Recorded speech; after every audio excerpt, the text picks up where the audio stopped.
Jeff, Zach, thanks for joining me. Hey, Hey, Steve, thanks Steve. for having me. Hey, we're talking about the high-end apartment glut, which kind of seems a little weird now, given that we have a housing shortage.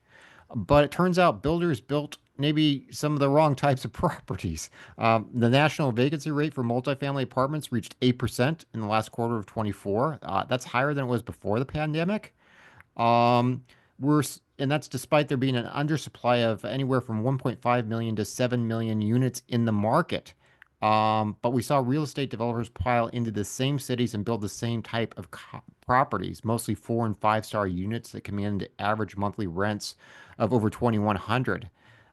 Some of your thoughts on some of the unevenness in the multifamily market? Jeff, why don't you go first? Wait, but my name's not Jeff today. So Oh, Zach, why well, don't you go first? I guess I'll go first. If you've been following along our weekly newsletter videos, you've seen that we've talked about this several times. We predicted this. We talked about too many units at the wrong end of the spectrum. We talked about oversupply, overdevelopment, and this was not kind of a shock to see. When everything looks great, you have everyone that rushes in to try and capture a piece of it. What you end up seeing is reminiscent in my head, my memory of the '07, '08, '09 crash in the Miami condo market, where buildings just sat half built because there was just so many people that came in and built so much stuff, and there just wasn't any demand for it, regardless of whether the market crashed or not. So it's kind of what I've been talking with you guys about, and that you guys have been saying as well. Um, Too much stuff. People aren't really looking to pay for the amenities. Just because builders' costs are higher, they're not looking to pay the higher rent to, subsidize their construction. People kind of want something, a little more affordable. Wallets are kind of tapped out. So I mean, it's not a shock. Everyone kind of rushed in, and now you got too much, and nobody wants them. Yeah, I mean, I think part of that problem, like you'd mentioned, is just the overdevelopment side. This year alone, I think I'd mentioned it in a previous video where, there was roughly 40% more production of units coming online over the Southeast than there had been historically over like I think a 5 to 7 year period. And so, it's kind of expected through, some of the economic research that you would see probably a stagnation in rents and on particular unit types. And then on the other side, you may even see reductions in rental rates. A lot of that was rental rates on the higher end of the spectrum where people just weren't willing, to your point, afford it. Would go for something that's more affordable that allows their money to go longer and do more of the stuff they want to do outside of just paying for somewhere to live. Well, I mean, you got a gym in the building, and to do that, it's going to cost you 2,200 a month. Or I can go to a building that doesn't have a gym, pay 1,700 a month, and get a $10 a month membership at a gym down the road. That's right. A lot of the stuff is become kind of antiquated. It's not where the market or the desire is of the consumer. That's right. I Yeah, and agree. just, some other stats here. The vacancy rate for 4 star and 5 star units in the US, that's at 11.4% according to CoStar. Now, a lot of this is concentrated in Sunbelt cities. The converse of that, New York City's vacancy rate is 2.8%. So this is pretty market specific, and it is specific to the kind of higher end, more luxury apartments. But I would say, if anything, it's actually a lot worse than what the numbers are showing, because what you're seeing was in some of those cities at the high end is they're throwing in sweeteners like free months of rent. And so actually it's worse in a way because that's not in the numbers of, it still comes out as showing like the same rent rates, even though they're maybe throwing 2 or 3 months free. And you're having some people that are picking up a couple months free and then trying to move somewhere else. Yeah. So, I think this kind of goes to the old joke about real estate, the three most important things being location, location, location, but metros are matting here.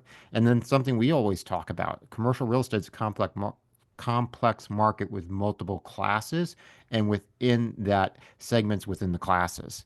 So this is a issue for some metros. It's an issue at the high end of the market.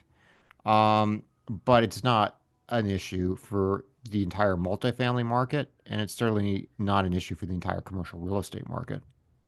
Yeah, Oh, I'd and probably that's add to, I go mean, I'd ahead. add to that as well is look, there was an expectation through the pandemic, even at the start of it, and as things pushed on that, people were going to move from the Northeast and move down south. And so we needed more units, needed more units, needed more units. And now we're getting them and there's a lot of units, but there's so many people and people don't want to afford those costs.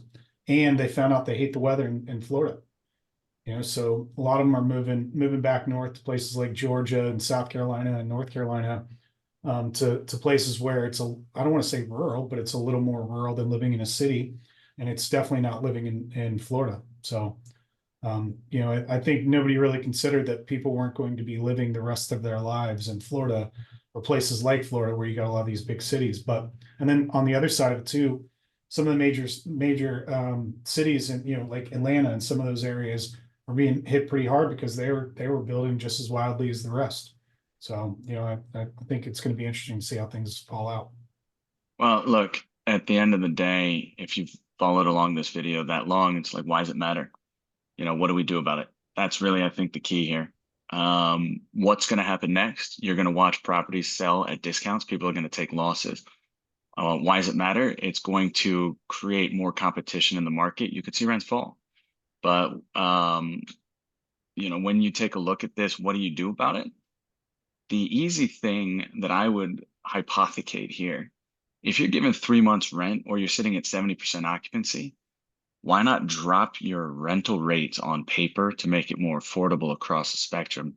2,200 a month with 3 months free is going to look more like 1,700 a month if you do the math. Why not offer 12 months at 1,700 a month? People are going to have an easier time paying that than trying to save $6,600 and spread it out across the year. If you do something like that, I think you're going to see a lot more apartments fill up. You're going to see a lot less of an issue. Yeah, and I would throw out a few things here is one, we've been focusing on individual properties that might make good purchases and you sometimes can take advantage of bad models or people's mistakes. But a bigger thing we've been focusing on too is not so much the high end of that market, but the mid and lower. So for investors, there are opportunities here, but you also want to understand what to avoid. I would say a bigger picture here is this country still needs to figure out how to increase affordable housing, because the building costs, the labor costs, what developers want to do is, they want to build something where they can get their money back. And on paper, that's the high end stuff that's going to justify the building costs. But that's not where the demand is. So as a country, we've got to figure out how can we effectively build affordable housing that people actually want to live in and can afford to live in, because what we've done recently ain't it. Yeah. Okay, thanks for the comments. Thanks for the insights. If you enjoyed the video, give us a thumbs up. Subscribe if you haven't. Visit our website, selectfincap.com. Get on our newsletter for free information and an exclusive look at future commercial real estate investment opportunities. And give us the comments on what we're missing, what we should cover, what we got wrong. Thanks a lot, guys.